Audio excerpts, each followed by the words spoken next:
Salut à tous et bienvenue aujourd'hui pour un podcast spécial CrossFit. Alors malheureusement, nous ne serons pas avec l'incroyable Roux, Julien Vénesson, qui est aujourd'hui en formation, qui donne une formation à Marrakech, mais je suis avec l'incroyable El Sabre. Salut à tous, salut Rudy. Donc pour ceux qui ne connaissent pas El Sabre, c'est l'un des premiers en France qui a parlé de CrossFit sur les forums et il tient une page Facebook à jour tous les jours sur l'actualité CrossFit qui se passe dans le monde. Et on peut dire un peu que tu es un passionné, plus qu'un passionné de CrossFit. Tu suis un peu tout ce Ouais, qui se fait dans le milieu. passionné, mais un simple amateur. Hein. Je suis pas le premier, hein. Il y en a d'autres qui en ont parlé avant moi, bien avant moi. Hein. Mais c'est vrai qu'actuellement, je suis beaucoup le truc, quoi. Donc là, on a vu récemment que tu avais sorti un e-book gratuit. Justement, ça va nous servir de support pour discuter après. Sur le CrossFit. Donc qu'est-ce qu'on retrouve dans cet e-book gratuit que tu as sorti? Juste avant de commencer, je voudrais préciser que toutes les réponses que je vais donner aujourd'hui, donc c'est juste mon avis personnel sur la question. J'ai pas été élu représentant des crossfitters français, c'est que mon opinion perso. Je détiens pas la vérité sur le CrossFit, donc voilà, faut en tenir compte, quoi. Il y a des gens qui seront pas d'accord avec moi et c'est très bien, quoi. Donc oui, il y a quelques semaines, j'ai sorti un e-book avec Albert Dominique Larouche, qui est un des meilleurs crossfitters au monde. Donc c'est un e-book qui est plutôt destiné à ceux qui veulent s'orienter dans la compétition en CrossFit. Donc qu'est-ce qu'on va retrouver dedans? On va retrouver un historique du CrossFit, un historique des CrossFit Games. On va trouver tout un chapitre assez gros sur la programmation théorique des séances en CrossFit. Un petit mot sur la périodisation annuelle des entraînements. 6 semaines de programme d'entraînement complet pour les compétiteurs, 2 interviews de 2 des meilleurs crossfitters français et un lexique pour comprendre un petit peu tous les termes et le vocabulaire. Tous les mots barbares du CrossFit. Voilà, c'est vrai qu'au début c'est un peu compliqué pour les néophytes. On a beaucoup d'abréviations qu'on utilise en CrossFit. Je trouve justement qu'avec le temps, au départ, donc c'est encore un peu le cas aujourd'hui, souvent on me dit, j'ai des gens qui m'écrivent ou à qui je discute, ils me disent ouais j'ai envie de faire du CrossFit, j'ai vu que c'était super. Et puis pour eux le CrossFit, c'est vraiment faire que des WOD, que des circuits en fait. Non, ouais, pas Pour du eux c'est tout. que ça. Alors que maintenant on voit, c'est maintenant très très clair pour tous ceux qui font du CrossFit dans des salles CrossFit ou qui sont vraiment passionnés de CrossFit, que le CrossFit c'est pas ça. Maintenant il y a des planifications qui sont un peu mises en place, comme tu l'expliques dans ton e-book. Alors est-ce que tu peux en reparler un peu plus en détail pour bien faire comprendre aux gens que le CrossFit c'est pas faire des WOD et des WOD et des WOD. Ouais, donc je l'ai déjà expliqué plusieurs fois. En fait, en CrossFit, donc il y a ce qu'on appelle les WOD, c'est donc le Working of the Day. En fait, les gens assimilent ça à la partie circuit training en fait du CrossFit. Donc c'est l'enchaînement de plusieurs exercices au chrono. C'est aussi ce qu'on appelle des metcons, donc pour metabolic conditioning. Donc en fait, ça c'est qu'une toute petite partie du CrossFit. Ça correspond, je sais pas, peut-être à peu près à un tiers de l'entraînement. Il y a un gros tiers de l'entraînement qui est consacré au travail de la force. Donc là où on va faire vraiment, je sais pas, soit du 5-5, soit du 5-3-1 de Wandler, ou par exemple sur le site officiel, on va te programmer un 7x1 ou du, je sais pas, 5x3. Ouais, un vrai entraînement de force, quoi, un truc. Voilà, un vrai entraînement de force et un autre tiers qui est composé du travail de la technique. Voilà, et en plus de ça, bien sûr, la mobilité, l'échauffement, etc. Donc en fait, la partie, ce que les gens appellent VOD ou Metcon, c'est vraiment qu'une petite partie de l'entraînement. Et c'est vrai que ça a du mal, pour l'instant, vu que le CrossFit n'est pas très développé en France encore pour l'instant, les gens ont vraiment l'impression que le CrossFit, c'est que ces enchaînements. Et, et en plus, ils ont l'impression que c'est très très court. Ils se disent, ah, c'est super, je vais m'entraîner une demi-heure le midi, et puis voilà. Oui, voire 10 minutes même. Mais non, non, c'est pas ça. Et bon, ce qui s'est passé aussi, c'est qu'en vidéo, quand on veut faire la promotion du CrossFit, tu vois, on va pas montrer un mec qui fait du 5x5, tu vois, c'est ennuyeux, c'est long. Donc quand tu veux faire la promo du truc, on a tendance à montrer ce que les gens trouvent impressionnant, c'est-à-dire quand ils s'enchaînent très rapidement. C'est la compétition. Voilà, la compétition. C'est un peu normal, hein. C'est normal de montrer ce qui fait rêver les gens, mais il y a tout un travail derrière de fond qui fait partie intégrante du CrossFit. Ouais, mais tu peux bien nous dire, mais c'est vrai, à l'époque, je me souviens dans les mondes du muscle qu'il y avait, Texier, donc quand j'étais gamin, disait bien, il y a la compétition et s'entraîner à être fort. Donc bah là, on peut dire que ça préparait au CrossFit, tu t'entraînes pour Ouais, arriver à la compétition à être un ouais, bah, surhomme. surtout qu'en compétition, comme le but c'est un peu de trouver le gars le plus polyvalent possible, on peut te demander vraiment n'importe quoi en compétition, alors que c'est pas des trucs que tu fais forcément à l'entraînement. Donc il faut vraiment différencier la partie compétition, la partie entraînement. Donc il y a une question, c'est le CrossFit est maintenant un sport, on s'entraîne pour préparer une compétition. De ce fait, j'ai constaté que la planification, au départ très très aléatoire, devient de plus en plus structurée. On fait des blocs d'entraînement dédiés à développer certaines qualités. Que penses-tu de cette évolution? Oui, alors donc il y a deux petits aspects dans la question. Il y a la première partie qui est Très très aléatoire. ouais, très très, donc c'est pas du tout aléatoire, hein. C'est très structuré. En fait, les gens confondent aléatoire et constamment varié. C'est-à-dire que les entraînements sont constamment variés, c'est-à-dire que d'une semaine sur l'autre, tu ne fais pas la même chose, mais ça ne veut pas dire que tout ce que tu fais, tu le fais au hasard. En fait, on alterne les différentes composantes, la gymnastique, le travail de la force, le cardio, mais on fait pas ça au hasard, c'est structuré. La deuxième partie de la question, il dit c'est structuré en bloc. Alors, là, je suis pas tout à fait d'accord. En fait, il y en a qui structurent en bloc et d'autres qui ne structurent pas. Globalement, en fait, ceux qui structurent en bloc, c'est ceux qui ont des points faibles. C'est en fait pour pouvoir mettre l'accent sur leurs points faibles à une certaine période donnée. Par exemple, l'exemple dans mon e-book, c'est Albert Dominique Larouche. Lui, il a un très très gros cardio. Par contre, il est un peu en retrait sur l'haltéro et la force. Donc du coup, lui, il fait des blocs de force pour pouvoir essayer de rattraper son retard. Pareil, on voit que les deux Français que tu as interviewés dans ton e-book disent que ce qui leur manque le plus, c'est la force. Ouais, bah, c'est souvent ce qui pêche, hein. On en parlera peut-être après. C'est pareil, la même chose pour Chris Piller. Tu vois, il fait 68 kilos, vraiment, il avait un gros retard pour la force. Pendant 6 mois, il a suivi du Wendler, le 5-3 de Wendler, pour essayer de rattraper son retard. Bon, il a pas réussi, hein, il est toujours à 30 kilos en dessous des meilleurs, mais tu vois, ces gens-là, ça a un sens en fait de travailler en bloc. Un mec qui a pas de gros points faibles, hein, qui est équilibré, ces gens-là, ils travaillent pas en bloc.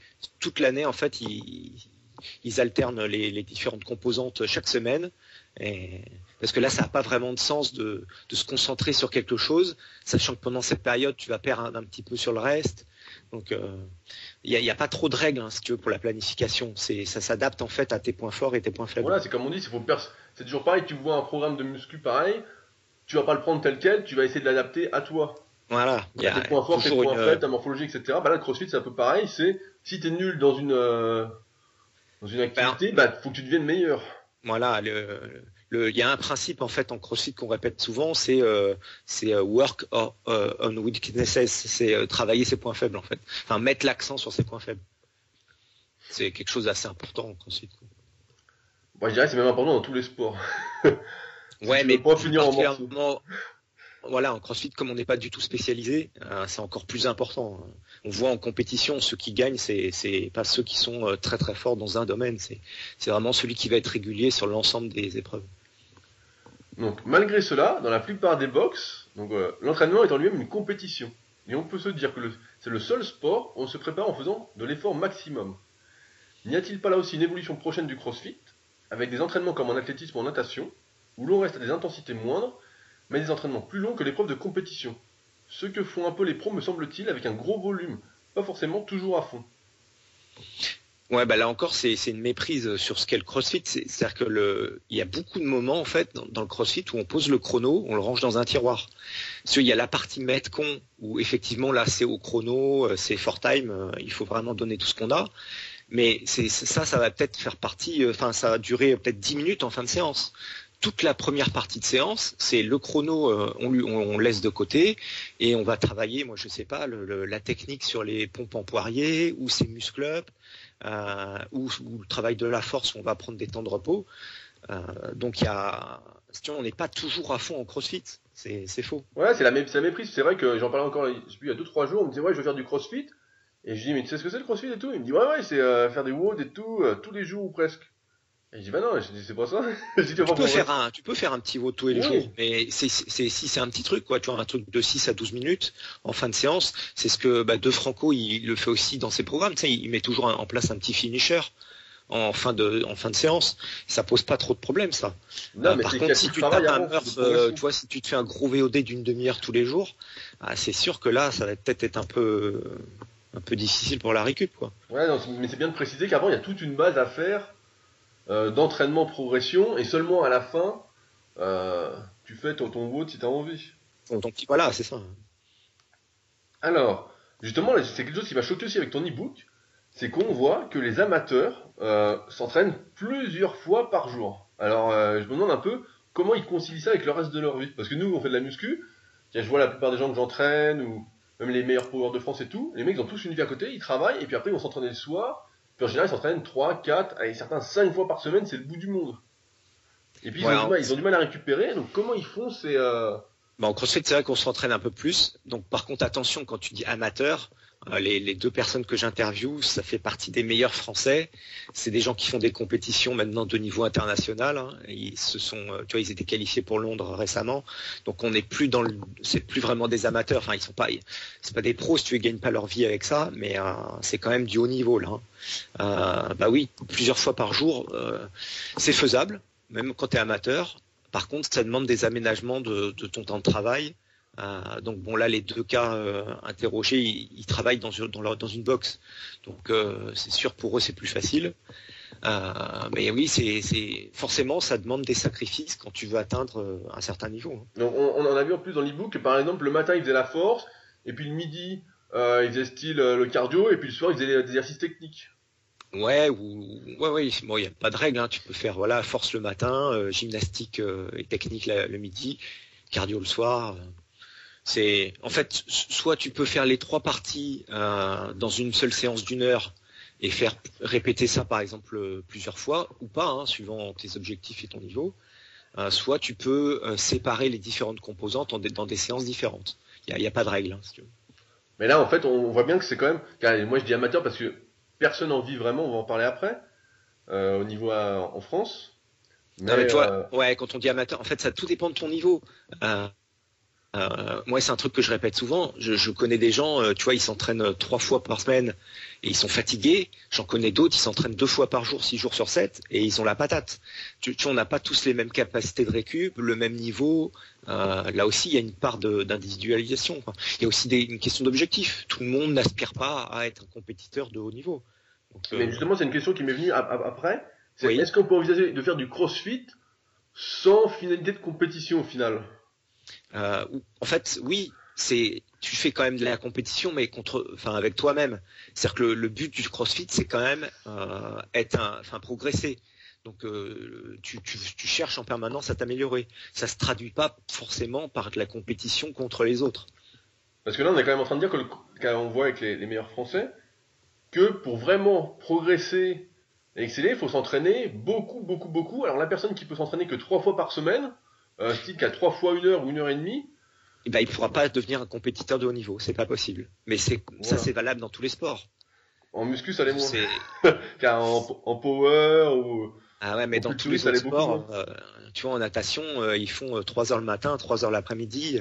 Alors, en plus, ce phénomène est accentué en CrossFit dans le sens où on doit tout travailler. Tu as la gym, tu as l'haltéro, tu as la force pure, t'as énormément t'as ton cardio. Donc oui, il faut s'entraîner beaucoup.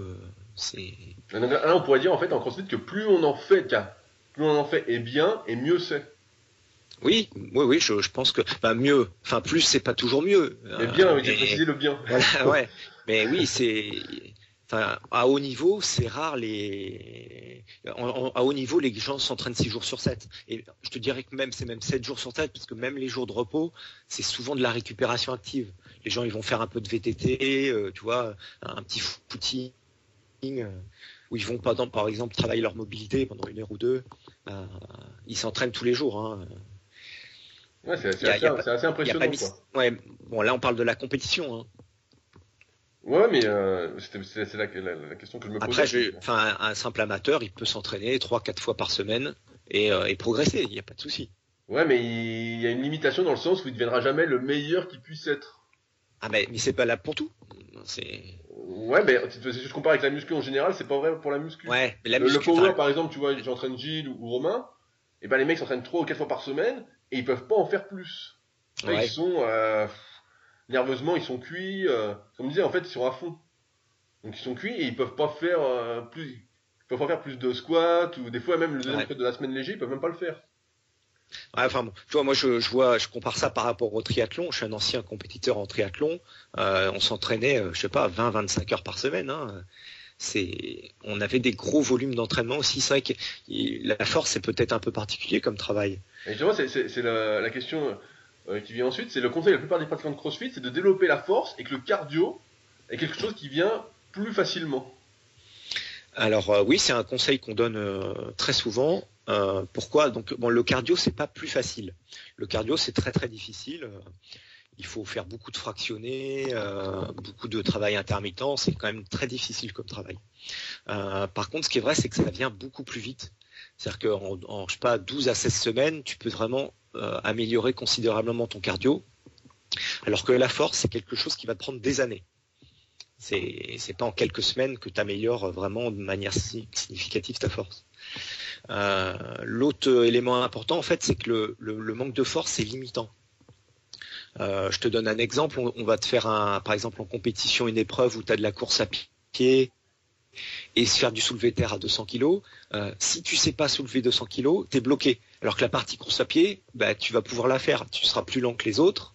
Si t'as pas un bon cardio, ça sera très dur, mais tu vas le finir le truc. Alors que s'il est 200 kg, si tu sais pas les soulever, t'es bloqué. Donc la force, c'est un facteur qui est limitant, hein, et pas trop le reste. D'ailleurs, on voit que les meilleurs crossfitters mondiaux, là, moi, je suis surpris quand tu mets des vidéos et tout, sont mais super super forts. On voit souvent des mecs qui font 10 à 180 au squat, Ouais, c'est. qui a un Bah, en fait, niveau ouais. énorme, Là hein. aussi, c'est quelque chose que je répète souvent. En fait, c'est que la force, en fait, t'aide pour tout. C'est-à-dire que si t'es fort, même pour le cardio, ça t'aide. Pourquoi? Parce que si tu as un circuit à faire et que la charge représente un petit pourcentage de ta force maximale, eh ben tu te grilles pas ton cardio. Alors que si la charge c'est pas très loin de tes maxi, ben là tu vas griller ton cardio très très vite. Donc en fait même la force en fait t'aide pour tout. Ça t'aide même pour la gymnastique, ça t'aide pour tout. Donc tu as une petite anecdote, il y a un journaliste un jour il demande à Froning, il lui pose une question sur ses qualités physiques, il lui dit mais regardez un marathonien c'est aussi il a des super qualités et Froning lui dit moi vous pouvez m'aligner au départ d'un marathon, moi je vais le finir. Si vous mettez un marathonien devant une barre à 100 kg, moi je vais terminer le marathon avant que le marathonien arrive à l'épauler. Tu vois c'est Ah ouais, c'est sûr. la- Les ouais poulets, c'est déjà la décoller en soulevé de terre, ce sera beau. ouais, Si les ouais, marathoniens. ouais. Et oui, c'est le manque de force, c'est limitant. Alors que le cardio, bon, même si c'est difficile à travailler, ça s'obtient plus vite et ça te bloque pas. Sur une compétition, tu ne seras pas bloqué par ça. Alors, j'aimerais avoir ton avis personnel sur la contradiction qu'il existe entre les principes d'origine du CrossFit, à savoir développer une personne dans son ensemble pour des capacités physiques accrues et une santé optimale, et l'orientation progressive que le CrossFit a pris au fur et à mesure des années, à savoir le toujours plus en compétition. Chaque année, les épreuves sont de plus en plus intenses et volumineuses, qui s'est maintenant transférée à l'entraînement, même chez des débutants. De même, la contradiction que l'on peut retrouver entre ces mêmes pratiquants qui ont remis au goût du jour le travail de la mobilité articulaire, qui passe de nombreuses heures sur son point sur les conseils de Kelly Starrett, mais qui dans un même temps continue un WOD à avoir une exécution que lui-même qualifie de mauvaise dans son livre. Même si on peut voir certaines personnes mettre son travail en avant, Matcha notamment, à qui il aura fallu une grosse blessure à chaque genou pour ça. Je ne veux évidemment pas créer un débat sur la dangerosité ou non du CrossFit, car je connais déjà ton avis là-dessus. Mais j'aimerais que tu nous parles de ces deux points en fonction de ce qu'il voit chez les compétiteurs débutants en France et à l'étranger.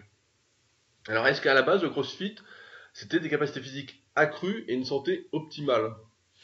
Donc, à la base, le CrossFit, c'est c'est être prêt à tout en fait. Donc au départ, c'était plutôt à destination, tu vois, des pompiers, des militaires. Donc en fait, c'était dans tous les gestes de la vie quotidienne que tu pouvais être amené à faire, être plus à l'aise. Euh, donc, je vais te prendre un exemple. Admettons que tu es témoin d'un accident de voiture. T'as un gars qui est coincé dans sa voiture, le moteur commence à prendre feu. Tu veux sortir le gars de la voiture. Le gars fait 80 kilos. Si ton maxi c'est 80 kilos, déjà tu vas en chier pour le sortir de là. Tu risques de te blesser. Alors que si tu es capable de soulever 160, le gars tu vas le soulever plus facilement. Et tu as moins de chances de te blesser. Surtout que t'as pas 20 minutes d'échauffement avant pour sortir le gars. Donc en fait, il y a pas de contradiction entre l'amélioration de tes capacités physiques et le CrossFit. Hein. Augmenter ses qualités physiques, c'est toujours une bonne chose. Après, il y a des chemins différents pour le faire et il y en a peut-être qui sont moins bons que d'autres. Mais améliorer ses qualités physiques, c'est pas une mauvaise chose. Donc ça c'est pour la première partie de la question. La deuxième c'était sur la bonne ou mauvaise exécution. C'était surtout le toujours plus en compétition. C'est maintenant. Alors toujours plus en compétition. Pour moi ça me semble logique que les gens en moyenne ils gagnent 5% sur leur maxi, les compétiteurs. Tu vois chaque année. Si jamais on laissait les épreuves toujours les mêmes avec les mêmes charges, ça n'a pas de sens, quoi.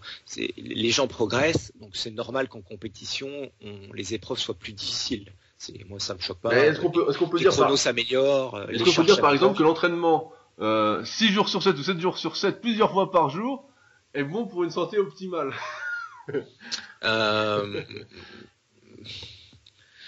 Non, probablement pas, mais enfin. Non mais je suis d'accord avec toi que de toute façon quand tu fais de la compétition, t'es forcément des fois dans l'excès et que c'est pas forcément bon. Mais à la base le CrossFit maintenant c'est une compétition et forcément il y en a qui vont se flinguer et puis d'autres. Ça c'est valable dans tous les sports. Enfin, voilà. Tu vois je te dirais même la musculation. À la rigueur si vraiment ton truc c'est la santé, tu vas faire peut-être un peu plus de yoga, de la musculation, mais pas forcément toujours très très intense, tu vois, pas avec des charges très très grosses, etc. Il y a toujours une part de défi ou de challenge personnel dans tous les sports où tu cherches un petit peu plus que la santé, quoi. Tu cherches aussi, tu comprends ce que je veux dire? Ouais, je vois ce que tu veux dire. C'est que de toute façon dès que tu fais de la compétition, il y a un moment où c'est toujours un compromis en fait, si tu veux, entre il y a des fois une prise de risque aussi, parce que si jamais prendre un tout petit peu de risque te fait faire gagner beaucoup de perfs, est-ce que ça vaut le coup? Est-ce que prendre beaucoup de risques pour gagner, est-ce que ça vaut peut-être là moins le coup? Tu vois, c'est toujours, c'est jamais les choses sont pas noires ou blanches, quoi. C'est toujours un équilibre subtil à trouver entre santé, prise de risque, performance. C'est pas noir ou blanc, quoi. Là, par contre, je veux revenir aussi dans la deuxième partie de question. Il nous parle de bonne exécution. Là, pour moi, il y a aussi un peu une méprise. C'est-à-dire que si ton objectif c'est la santé, c'est quoi là une bonne exécution? Par exemple, on peut définir par exemple au squat et au soulevé de terre, c'est d'avoir le dos cambré, de pas avoir les genoux qui rentrent. Ouais. Et ça c'est la technique, ouais. Voilà, t'as la technique de base. Après. Voilà. Moi, je vais te prendre un exemple concret. C'est si je veux pas me blesser en courant, mieux vaut que je fasse un petit footing que me taper des sprints. Mais c'est quoi la bonne technique pour aller le plus vite d'un point A à un point B? C'est bien sprinter. Est-ce que j'ai plus de chances de me faire un claquage aux ischios en sprintant qu'en faisant un footing? Oui. Pourtant, la bonne exécution, c'est quand même de sprinter. Donc, si tu veux, pour moi, il y a une méprise dans le sens où bonne exécution, ça veut pas dire forcément celle qui privilégie la santé à tout prix. Même en musculation, par exemple, c'est sûr que si tu fais les mouvements très très lents, contrôlés, tu as moins de chances de te blesser que si tu fais un geste explosif, si tu fais de la pliométrie, etc. Maintenant, il y a certains cas de figure où la pliométrie, c'est la bonne exécution. Donc, il faut faire attention. Qu'est-ce qu'on entend par bonne exécution? Pour moi, la bonne exécution, c'était sur les mouvements, avoir la bonne technique de base. Et après, voilà, mais ça, par exemple, c'est vrai que moi, je regarde pas trop, mais c'est vrai qu'il distingue bien à la fin chez les débutants, comme dans tous les sports, même en musculation, on le voit souvent. Par exemple, je sais pas, je connais pas trop, mais imaginons il y a 10 soulevés de terre à faire dans un WOD. Faut y aller le plus vite possible. Le débutant, s'il a pas la technique, il va y aller dos rond. Et puis voilà. Privilégier la bonne exécution. Ouais, mais moi je pense que c'est quelque chose dont les gens en CrossFit ont de plus en plus conscience. C'est-à-dire que bonne exécution égale performance aussi. C'est-à-dire qu'il n'y a pas de contradiction entre les techniques d'exécution et la vitesse. Tiens, cette semaine, il y a Froning qui a publié une vidéo où il fait le VOD Isabelle. Il faut faire 30 snatchs à 60 kg le plus vite possible. Froning, là, comme il est super fort, lui, il le fait à 100 kg. Et ben, c'est 30 snatchs, il le fait en 5 minutes. Et de la première jusqu'à la dernière, la technique, elle est irréprochable. En compétition, tu t'aperçois que ceux qui vont le plus vite, c'est ceux qui ont la technique la plus belle. Donc, il n'y a pas de contradiction entre vitesse et technique. Au contraire, non, mais je comprends la question parce que c'est vrai qu'il y a des abus. Si tu as une bonne technique, tu iras plus vite. Donc, les débutants, ils doivent comprendre que travailler leur technique, ça les aidera à être de meilleurs crossfitters. Pour faire la parallèle avec ce que tu dis, moi je suis abonné au magazine américain Power, et à chaque fois que tu lis un article de champion, il demande quel est votre conseil à donner, etc. Et chaque champion, à chaque fois, donne à peu près la même réponse, à savoir avoir la meilleure technique d'exécution possible, parce que c'est la base pour aller plus loin. Et en Power, on le voit bien aussi en compétition, en France, que les meilleurs, c'est ceux qui ont la meilleure technique, et ceux qui n'ont pas une bonne technique, et ben c'est ceux qui vont jamais très haut et qui se blessent très très rapidement. Parce qu'à force comparable, celui qui a la bonne technique, il va l'exprimer d'une manière plus efficiente, quoi. Donc, non, mais c'était bien. C'est pareil, c'est un truc qui est mécompris. C'est comme le crossfit. Qu'est-ce que le crossfit, comme on a parlé tout à l'heure? C'est un truc où on se dit, voilà, le crossfit, on voit des gens, comme c'est pas trop développé, qui font n'importe quoi, et après on se dit, bah ça peut être ça. Alors qu'en fait, bah c'est pas ça. Il y a une des composantes d'une séance de CrossFit que nous on appelle le skill. Donc c'est tu vois, la technique, en fait, l'habilité. Donc c'est justement ça, travailler la technique. Donc c'est une partie de l'entraînement où voilà, tu ranges le chrono et tu te concentres sur la posture, sur la technique d'exécution.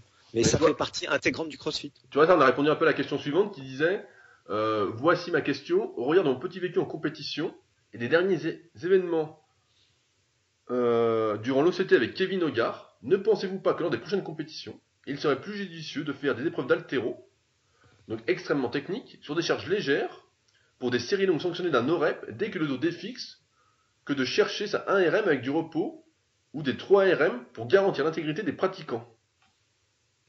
Oui, alors bon, déjà on va rappeler un petit peu ce qui s'est passé avec Kevin Hogarth, parce que peut-être que tout le monde n'est pas au courant.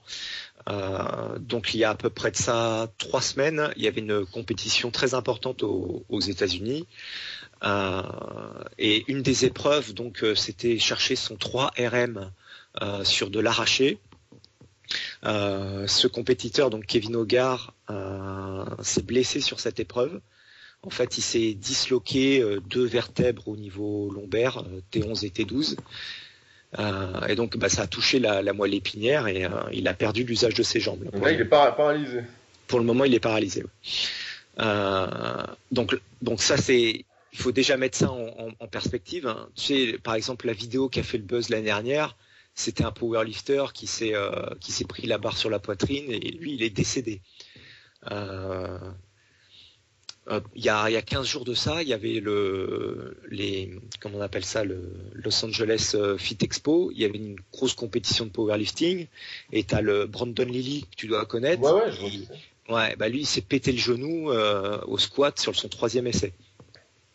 Si tu veux des accidents, il y en a toujours en sport, il y en aura toujours. L'idée, en fait, là, ce que c'est Florian qui pose la question, je crois, il dit en fait peut-être qu'il faudrait mettre les épreuves d'haltéro en début de compétition. Moi, je suis pas tout à fait d'accord. En fait, c'est de la surréaction, ça. Tu vois, Brandon Lilly se pète le genou au 3e essai. On pourrait se dire, ah ouais, mais c'est le 3e essai, il était fatigué. Peut-être qu'en powerlifting, il faudrait mettre que 2 essais. Tu vois, enfin, il faut pas surréagir à chaque fois qu'il y a un accident. Parce que cette compétition, moi je l'ai suivie en direct parce qu'elle était diffusée en live. Et ce que les gens savent pas, en fait, personne n'en a parlé, c'est qu'il y a eu un autre blessé lors de cette compétition. C'est Chris Harris. En fait, le samedi matin, on leur a fait passer les tests NFL. Donc c'est, tu sais, détente verticale, développé couché, max de rep. Voilà, il y avait donc un max de rep à faire à 100 kg au développé couché. Hein, donc c'est une épreuve que tous les tous les footballeurs américains font chaque année. Et en fait, Chris Harris, au bout d'une dizaine de reps, il se déchire le pectoral gauche. Donc, si tu veux, il y avait deux par heure, ils ont récupéré la barre, il n'y a pas eu de suraccident, mais bon, le mal était fait, son pec s'est déchiré. Et bah, tu vois que l'accident, il s'est produit le samedi matin, c'était le premier VOD de la journée, le mec, il était frais, si on peut pas incriminer la fatigue, et pourtant, il se blesse quand même. Tu peux... Des blessures, il y en aura toujours. Tu vas au ski, tu dérapes mal, hop, c'est fini. Voilà, il y a toujours... faut pas surréagir quand il y a...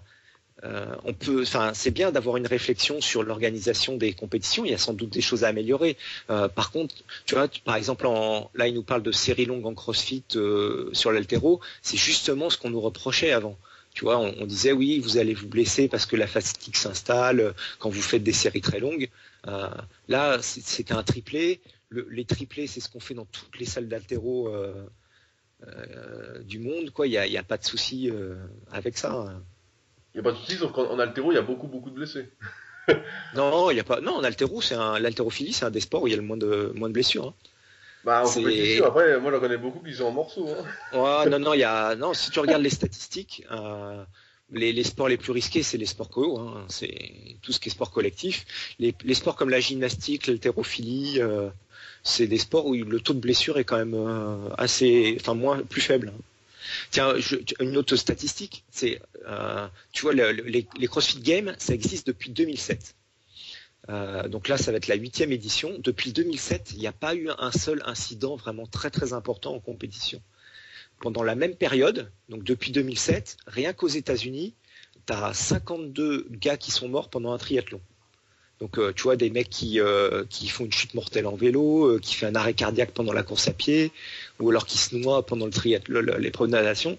Enfin, tu vois, 52 morts d'un côté, il y a toujours des accidents dans tous les sports, quel que soit le sport. Non, mais je suis d'accord avec toi là-dessus. En plus, c'est sûr que là, le mec, il a pas eu de bol. Kevin Hogan, il a pas eu de bol. Bah, en plus, Kevin Hogan, si tu veux, le gars, c'est pas n'importe qui. C'est un ancien rugbyman de haut niveau. Le mec, il fait 95 kilos. Son maxi à l'arraché, ça doit être un truc comme 120 ou 125 kilos. Donc là, il y avait une charge sous maximale, c'était 100 kilos. Donc, si tu veux, c'est une charge qu'il maîtrise bien. En plus, l'arraché, c'est son mouvement préféré. Si tu veux mon avis, il y avait une faiblesse bien avant la compétition. Et cette blessure, tu l'aurais pu la mettre l'épreuve en tout début. Et ça aurait pu arriver aussi le samedi matin, sans souci, quoi. À mon avis, c'est pas la fatigue, c'est pas le fait que ça soit en fin de compétition qui a déclenché la blessure. Surtout que, comme c'est Florian qui pose la question, il est haltérophile d'un bon niveau, donc il va comprendre ce que je veux dire. Le fatigue, ça veut pas dire détérioration de la technique forcément. On sait quand même que quand tu fais du soulevé de terre ou du squat en série longue, il y a un moment où la technique, de toute façon, va être moins bonne. Parce que tu as toujours une composante de gainage qui va fatiguer plus vite que tes cuisses ou que ton dos. Ouais, mais l'haltéro, c'est un peu... T'as jamais fait d'haltéro, Rudy? J'en ai fait vite fait quand j'ai fait la formation, mais je suis pas... Florian, il va comprendre tout ce que je veux dire. Quand tu fais des triplés, c'est justement la fatigue que tu cherches pour améliorer ta technique. Je t'explique. Tu fais ton triplé. En fait, la première répétition, t'es frais, t'es en force. Tu l'as fait avec une technique qui est pas très bonne et tu compenses avec ta force. Et ça passe bien, il n'y a pas de souci, t'es frais. La deuxième rep, bah, là, tu as déjà un peu moins d'influx nerveux, tu gardes ta mauvaise technique, et là, elle passe, mais vraiment de justesse à l'arrache, quoi. Et arrive la troisième rep, là, si tu fais la même chose, même technique pourrie, là, t'es sûr, ça passe pas, quoi. Et ben là, c'est là que la magie opère. C'est en fait, t'es obligé en fait d'avoir le bon placement, de bien placer tes épaules, etc. pour qu'elle passe. Parce que si jamais t'améliores pas ta technique sur cette troisième rep, eh ben, elle passe pas. Justement, si on nous fait faire des triplés à l'haltéro, c'est justement pour être en situation de fatigue, pour te forcer à améliorer ta technique, pour avoir la bonne gestuelle. Donc fatigue veut pas dire forcément dégradation de la technique. Oui, ça peut être le cas sur certains mouvements, mais c'est pas toujours le cas sur d'autres. C'est tous les profs d'haltéro te le diront. Il y a des défauts en fait qui ça se corrige qu'avec la fatigue, qu'avec des charges lourdes. Il y a des défauts, tu peux pas les corriger autrement. Mais donc on arrive à dire que c'est quand même assez risqué. Enfin bon, c'est la loi du sport, on va dire. Il y a toujours une part de risque, mais quel que soit le sport. Alors, et en fait, si tu veux, dans ce cas de figure-là, je pense pas que ça soit vraiment. Il y a pas grand-chose à faire, tu vois, dans ce cas de figure. Même, je te dis, s'il l'avait mis en début de compétition, il se serait peut-être quand même blessé, parce que bon, c'est pas. Tu vois, c'est pas n'importe quel type de blessure, c'est vraiment, à mon avis, il y avait une fragilité avant. ouais, c'est sûr que c'est pas des vertèbres comme ça, c'est sûr que c'est pas de bol, là. Il y a quelque chose. Je te dis, tu te disloques pas des vertèbres comme ça par hasard. Surtout que je te dis, le gars, c'est un athlète de haut niveau. Sa technique, elle peut pas vraiment être incriminée. Tu vois, 120 à l'arraché, c'est pas n'importe qui, quoi. Alors, pour continuer sur l'entraînement, une question que j'affectionne particulièrement. En plusieurs parties, il y a Morgane qui l'a complété. Donc, peut-on se transformer physiquement avec le CrossFit? Quelles sont ses limitations? On a l'impression en écoutant certains que le CrossFit permet de tout faire, mieux que tout ce qui existe déjà. Le CrossFit est-il la solution pour pratiquer à un niveau assez élevé, interrégion, niveau France, plusieurs disciplines de force, haltérophilie, force athlétique sans équipement? Dans ce cas, quel type de planification adopter? N'y a-t-il pas un risque plus important en adaptant ce type de pratique de surentraînement ou de manque de spécificité, technique ou autre? Alors là aussi, il y a beaucoup de questions. Tu veux qu'on commence par quoi? Par le développement physique ou par le... On va commencer par le développement physique parce que j'aime bien cette question. Alors la question c'est quoi? Est-ce qu'on peut se développer... Peut-on se transformer physiquement avec le CrossFit? Quelles sont ses limitations? C'est vrai qu'on a vu avec le temps que les mecs du CrossFit, surtout les champions des champions, et même maintenant les Français, arborent quand même de sacrés physiques. Et moi, je peux parler pas mal de Florian Paillasson que j'ai suivi il y a des années en coaching muscu. Et je vois maintenant qu'il est encore meilleur physiquement qu'à l'époque où il faisait le coaching. Bon, alors, la réponse est claire, c'est oui, on peut se développer énormément physiquement avec le CrossFit.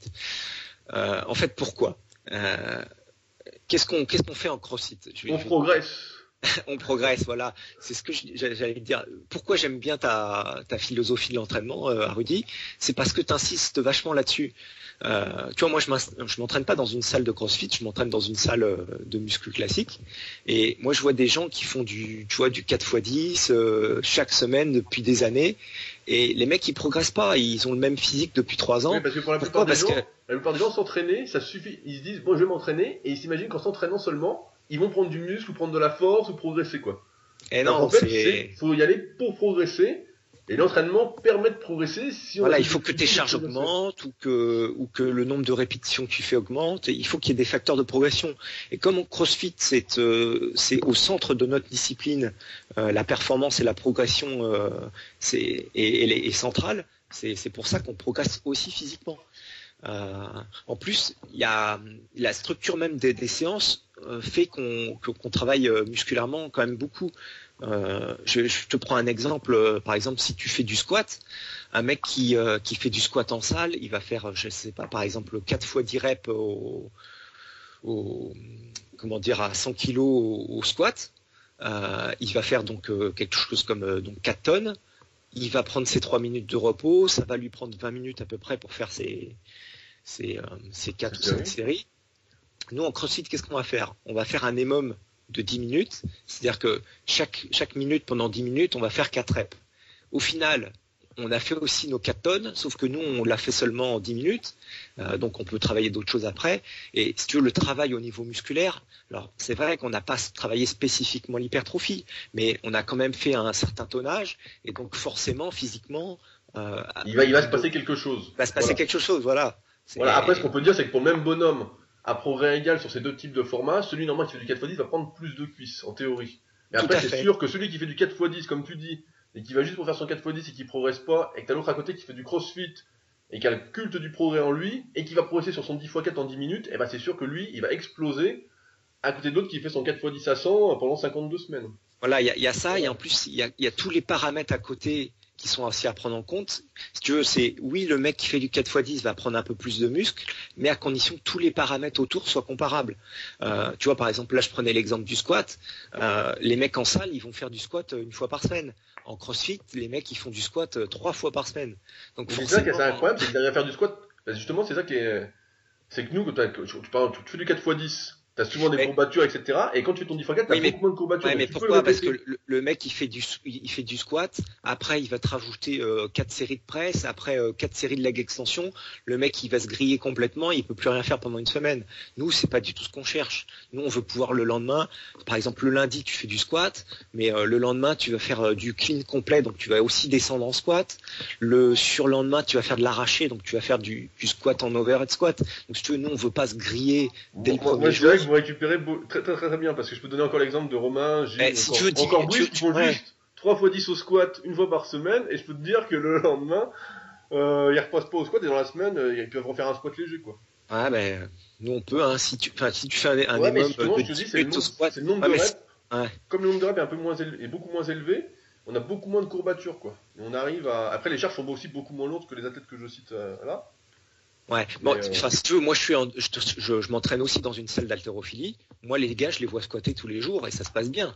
La musculation pour l'hypertrophie, c'est quand même un petit peu spécial, quoi. Je parle aussi pour le power, c'est sûr. Ouais, après, tout dépend des charges que tu mets. Si tu fais du squat à 80, tu peux en faire tous les jours.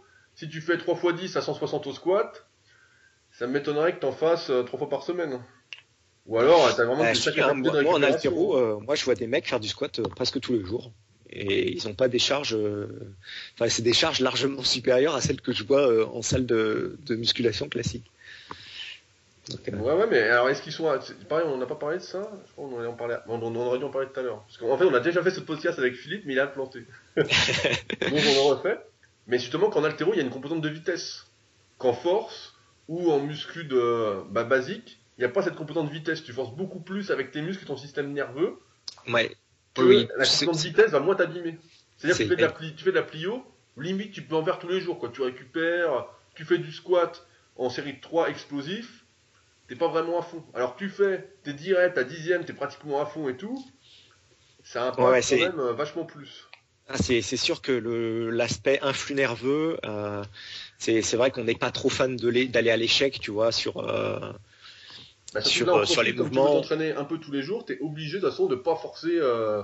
Il faut pas te griller. Pas forcer trop nerveusement, quoi. Si tu te grilles le lundi et que t'es mort toute la semaine, c'est pas le but, quoi. Mais il y a bien un moment, donc ça me fait penser à une question qu'on n'a pas abordée, mais comment tu fais alors pour progresser en force à partir d'un moment, parce que forcément au départ tu vas progresser, sans te griller nerveusement en CrossFit. Il y a un moment, forcément, tu es obligé de te griller nerveusement. Bah non, tu gardes de la marge, mais tu augmentes petit à petit les. Ouais, mais il y a un moment où tu, je sais pas, je connais pas ton niveau, Phil, mais la dernière fois j'ai vu que tu as fait 10 fois 100 au squat avant. Il y a un moment. Ouais, bah hier j'ai fait 11 fois 100. 11 fois 100, voilà. Ouais. Bah si tu veux, donc t'as mis combien de temps pour gagner une rep au final? Un long moment. Je sais pas, ouais, un petit peu de temps. Bah si tu veux, j'alterne les. Moi, je fais du 5-3-1 devant de l'heure, mais t'alternes les sollicitations, si tu veux, tu fais une petite courbe de progression non linéaire en fait, où tu redescends un petit peu pour repartir plus fort, quoi. C'est par exemple je voulais regarde avec le power où justement à un moment tu es vraiment obligé de forcer quand même, et là je me dis en s'entraînant 6 jours sur 7 ou 7 jours sur 7 plusieurs fois par jour et tout, parce que tu vas forcer sur autre chose la fois d'après, et je te dis en plus tu vas pas faire 10 exercices d'assistance autour qui vont te griller. Parce que ce qui te grille en fait, c'est pas trop c'est pas les mômes de 10 minutes qui va te griller, c'est fatigant, mais ce qui va te griller, c'est les séries de presse après, le leg extension, etc. C'est ça qui fait que tu peux plus bouger. Si tu fais juste une petite partie court de force, ça se passe assez bien. Hein. Ouais, ça se passe assez bien. Donc après, quelles sont les limitations physiques du CrossFit physiquement? Donc là, on peut dire que comme c'est vachement global, le mec qui est pas doué, qui est normal, bah forcément il va pas prendre des muscles de partout. Par exemple, il aura pas des super pecs comme il veut, il est pas fait pour les pecs. Il aura pas des super bras parce que peut-être il est pas fait pour les bras, donc s'il fait pas de curl ou d'extension triceps, il aura pas de triceps. Ouais. Après, il y a des trucs. Après, globalement, on peut dire que les seules limitations, c'est qu'il n'y a pas vraiment d'isolation. Donc, tu n'auras pas un physique complet d'un point de vue culturiste, vu qu'après il y a des mouvements qui sont un peu imposés en CrossFit. C'est que tu peux faire les mouvements que tu veux, comme nous on. Parce que en CrossFit on va te demander d'être capable de faire tous les mouvements. Donc si tu veux, nous déjà on raisonne pas en termes de muscles, On raisonne en termes de mouvement. Comment l'équilibre se fait en fait? C'est bon, admettons par exemple que tu saches faire des pompes en poirier, mais tu saches pas grimper à la corde sans bras. En fait, tu vas travailler beaucoup plus ton grimpé de corde et tes tractions, etc., que la partie poussée.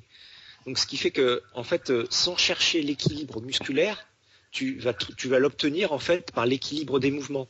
C'est-à-dire qu'en travaillant plus les mouvements que tu sais pas faire, tu vas équilibrer ton physique comme ça. Enfin, je sais pas, regarde le physique des crossfitters. Moi, j'ai pas l'impression qu'ils aient des problèmes de biceps ou des problèmes de. Tu vois ce que je veux dire? Ouais, mais c'est ça. Voilà, admettons que tu saches, toi, t'es pas bon au grimpé de corde, tu tapes beaucoup de traction, et ben qu'est-ce qui se passe? Tu prends du dos et des biceps. Ouais, ça c'est pas garanti. Les- Ça c'est comme si tu me dis, d'un point de vue muscu, voilà, j'ai pas besoin de faire les bras pour prendre des bras. Ça c'est vrai pour 1% de la population, et en même temps les meilleurs crossfitters qu'on cite, c'est quand même les meilleurs des meilleurs des meilleurs. Ouais, mais enfin, moi, tu vois, je le vois en salle, j'ai pas l'impression que les mecs. Enfin, moi, par exemple, je suis jamais de curl. Ça fait 2 ans que j'ai pas fait de curl, quoi. Bon, bah, mes bras ils se Mais développent est-ce que si tu faisais pas énormément, mais est-ce que si tu faisais une séance de bras, t'aurais pas plus de bras? probablement. Oui, Voilà. probablement. Non, mais je suis d'accord avec toi. Hein, euh, Non, mais c'est important de le dire parce que c'est sûr qu'on va se développer physiquement avec le crossfit. Après, il y a quelques limitations qui sont plus d'ordre. Si tu veux, moi, les Juste. limitations, pour moi, c'est plus lié à l'alimentation. C'est-à-dire que l'évolution de ton physique, que ça soit en crossfit, que ça soit en street workout, que ça soit en musculation, pour moi, c'est lié à ton alimentation. C'est-à-dire que si tu es en déficit calorique, faut pas espérer prendre du muscle. Si tu es en léger excédent calorique, ce que tu conseilles dans tes e-books ou sur le site, et ben là, tu as de bonnes chances de prendre du muscle. Si tu veux, la méthode d'entraînement choisie, c'est un facteur, mais c'est probablement pas le facteur le plus important, et c'est qu'un facteur parmi d'autres. Voilà, non, mais Et je suis souvent, d'accord. enfin même à mon avis, tu vois, c'est du détail. Les gens, ils devraient déjà tu manges bien, et là tu vas construire de la viande. Si tu es À en condition de déficit progresser calorique, à l'entraînement. et voilà, et tu cherches à progresser, voilà, c'est deux. Pour moi, c'est ça les deux facteurs plus importants. Hein. C'est l'alimentation et les perfs. Quoi. Et après, Si tes deux augmentent, après, le choix des exercices suivant ce que tu veux faire. C'est vrai que là, comme tu dis, le crossfit, on se base sur des exercices, des mouvements, etc. Alors que nous, en muscu, quand on veut prendre du muscle, on se base sur le sur le travail d'un muscle, ouais. muscle. Et quand on fait du power, on se base pareil sur 3 mouvements. Donc forcément, c'est moins. Après, voilà, on va pas se développer autant qu'avec la muscu à but de prise de muscle, mais on va quand même se développer indirectement parce que de toute façon, c'est des mouvements de muscu qui vont aider, qui font partie du truc. Voilà, c'est ça. En plus, il y a quand même une grosse charge de travail. Tu vois, tu sais, avais écrit un article sur avec Nico sur comment Le c'était tonnage, il aimait bien sur le le tonnage, tonnage. voilà. Bah, nous, c'est quand même ce qu'on fait en CrossFit. On fait quand même beaucoup de tonnage. Donc, bon, au final, c'est pas très très différent de la muscu, quoi. Mais le tonnage de Nico, là, Niveau, je sais pas s'il nous écoutera, mais le tonnage de Nico, c'était pendant 20 minutes, avec 60% de ton max, faire un max de reps en 20 minutes. ouais, mais quand tu fais des EMOM, quand tu fais un EMOM les EMOM en général, ça va de 7 à 20 minutes. Et quand tu fais un EMOM, bah, c'est une forme de tonnage. Hein. C'est Ah ouais, mais chaque minute, tu vas faire. vous arrivez à en faire plusieurs dans la semaine, par exemple, en CrossFit? Ouais, ouais, on fait plusieurs EMOM, mais sur des mouvements différents. Ok. Tu vois, le lundi, tu vas faire un EMOM, par exemple, squat avant. Le mardi, tu peux faire un EMOM tu vas faire 3 muscle ups par minute pendant 10 minutes, tu vois. Donc, au final, tu as fait 30 muscle ups en 10 minutes, c'est quand même pas mal, Ouais, non, mais je suis d'accord avec toi, mais moi, quoi. je suis impressionné de cette Et tu capacité prends du dos, hein. je suis impressionné de cette capacité de récupération des CrossFitters. Bah, tu sais, ça vient petit à petit, quoi. C'est pas du jour au lendemain, hein, mais à force de t'entraîner. Enfin, moi, je m'entraîne pareil, 5 jours, 5-6 jours par semaine, des fois 2 fois par jour, moi aussi. Et pourtant, je suis qu'un simple amateur avec un tout petit niveau. J'ai pas un gros niveau, quoi. Hein. Non, non, non, mais tu commences à avoir un bon niveau pour un amateur. J'ai un niveau de crossfitter moyen, quoi. Voilà. Et ça se passe bien, mais ça vient petit à petit à force de s'entraîner. Donc, deuxième partie, on a l'impression qu'en écoutant certains, que le CrossFit permet de tout faire. Mieux que tout ce qui existe déjà. Alors, c'est vrai qu'au départ, quand le CrossFit est sorti, qu'on savait pas vraiment ce que c'était, et que tout le monde résumait ça à des WOD, comme on voyait des vidéos de ça, on se dit, et on entendait le CrossFit dire, voilà, c'est le meilleur truc pour être prêt pour faire un sport, c'est la meilleure préparation physique possible, etc. Et c'est vrai que beaucoup de préparateurs physiques se sont élevés contre ça, parce qu'on pouvait pas dire qu'en faisant des WOD, on était le mieux préparé possible. Alors maintenant, au vu de ce qu'est le CrossFit. C'est sûr que c'est une excellente préparation physique, mais je pense qu'on peut pas dire que c'est mieux que tout ce qui existe. On peut pas dire par exemple qu'on va se préparer à être bon. Par exemple, un sprinter, je prends un sprinter au hasard, qui s'entraîne pour le 100 mètres. C'est la meilleure préparation physique possible pour lui, ça va pas être le CrossFit. Alors moi, Il va y avoir besoin d'une spécificité. Je suis tout à fait d'accord avec toi. Donc le CrossFit, en fait, le but, c'est la recherche de la polyvalence. Donc pour quelqu'un qui a une activité, qui pratique un sport ultra spécialisé, tu vois par exemple pour un haltérophile, qui a que 2 mouvements à travailler, faire du CrossFit pour moi c'est pas forcément une bonne idée, ça peut même être contre-productif. Tu parlais du sprinter, effectivement, je vois pas, le CrossFit va pas forcément lui apporter. Après, ça peut être une base hors saison. Ouais, et encore, enfin, pour moi, si tu veux, le CrossFit, ça peut apporter énormément de choses à tous les sports où il faut faire preuve d'une relative polyvalence. Donc, c'est tous les sports collectifs. Pourquoi ? Parce que tu peux être amené à sprinter, mais il faut aussi être capable de tenir la durée du match. Enfin, tu vois, tous les sports où il faut s'adapter à des situations différentes. Bien sûr, les sports de combat, le MMA, les arts martiaux. Bon, par contre, le sport où tu es ultra spécialisé, où il y a un nombre de mouvements limité, si le CrossFit, ça peut s'intégrer dans le cadre de la réduction du risque de blessure. Tu vois, un mec qui est ultra spécialisé, l'ultra spécialisation, c'est pas forcément. Ouais, mais dans ce cas-là, autant faire comme fait notre ami Olivier Bollier. Si tu veux, c'est qu'un outil. Oui, voilà. c'est qu'un outil. Tu peux utiliser le CrossFit, mais tu peux utiliser autre chose. C'est qu'un outil parmi d'autres si tu veux, dans la palette des outils que le préparateur physique peut utiliser.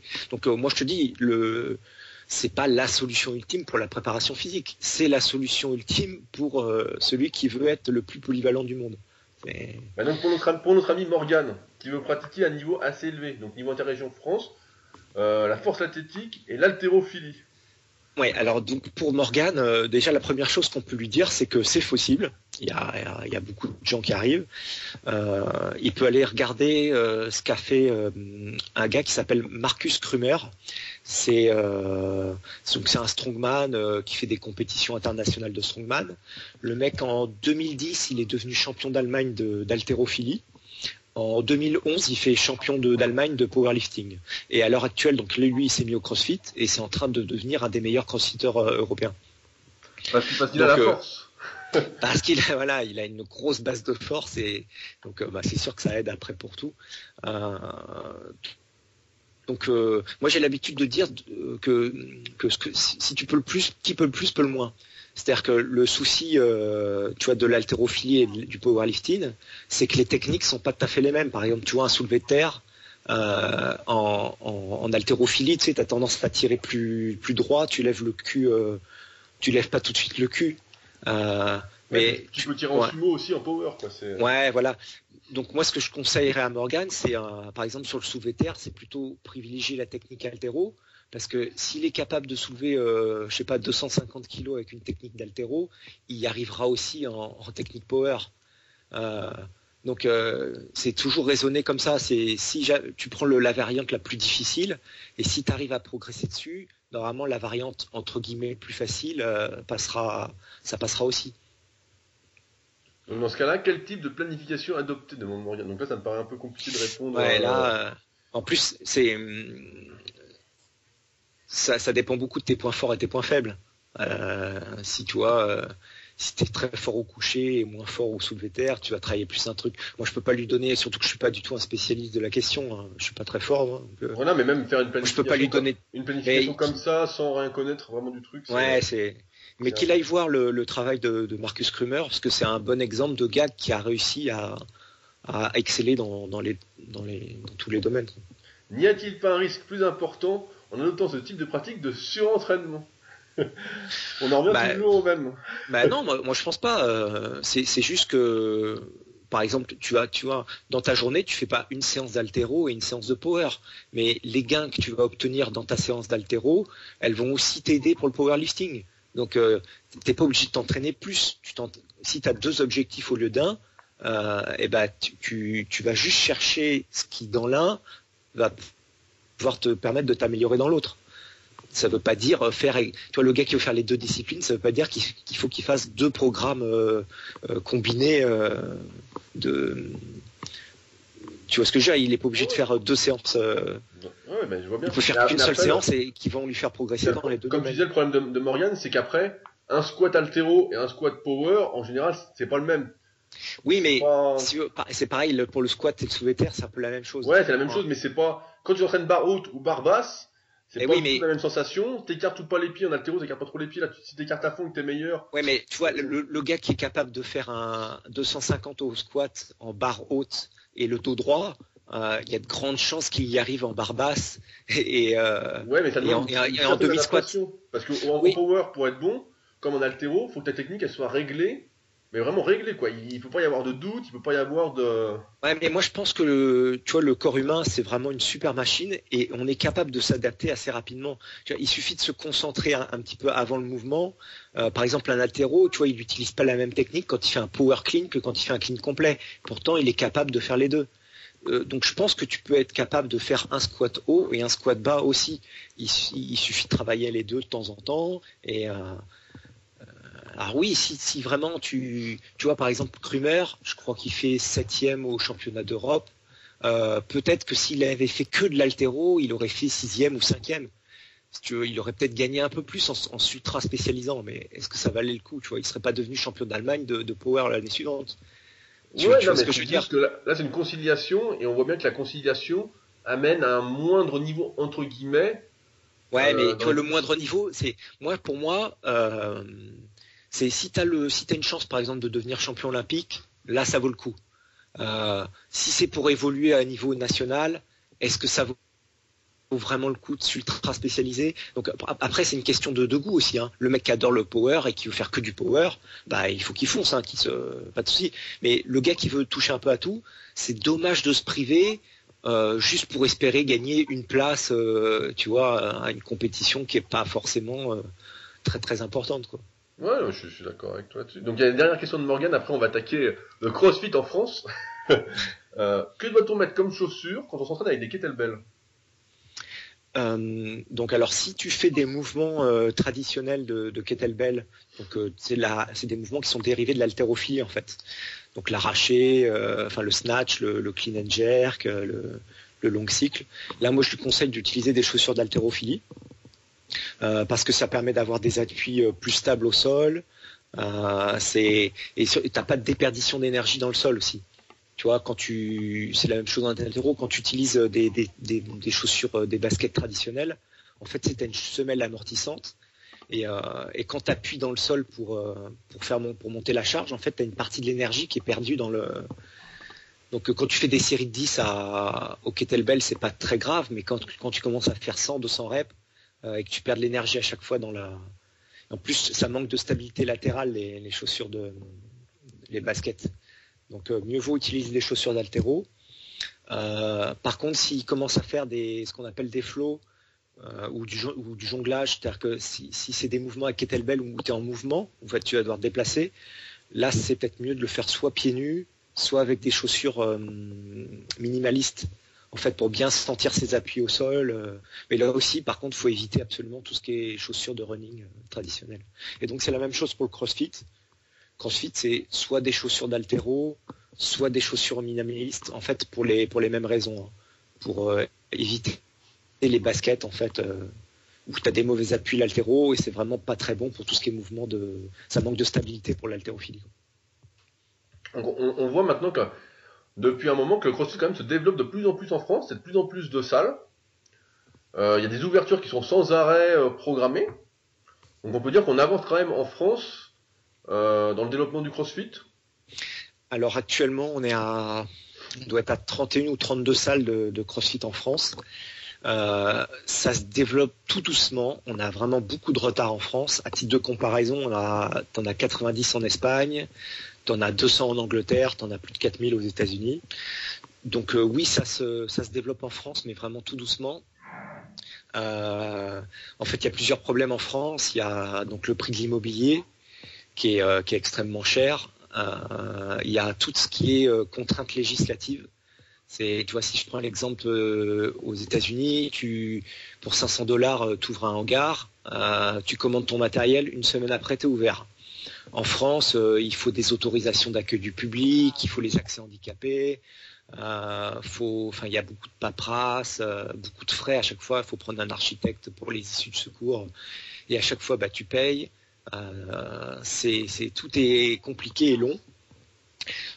L'autre facteur aussi, c'est qu'en France, on a tendance à préférer la copie bas de gamme à l'original qui peut paraître un peu cher. Donc, par exemple, si tu as une salle de fitness classique qui va proposer une mauvaise copie du CrossFit, qui va appeler ça, je sais pas quoi, souvent les gens ils préfèrent cette mauvaise copie que l'original. Donc mais tout ça, c'est des freins. Pourquoi cette copie serait mauvaise?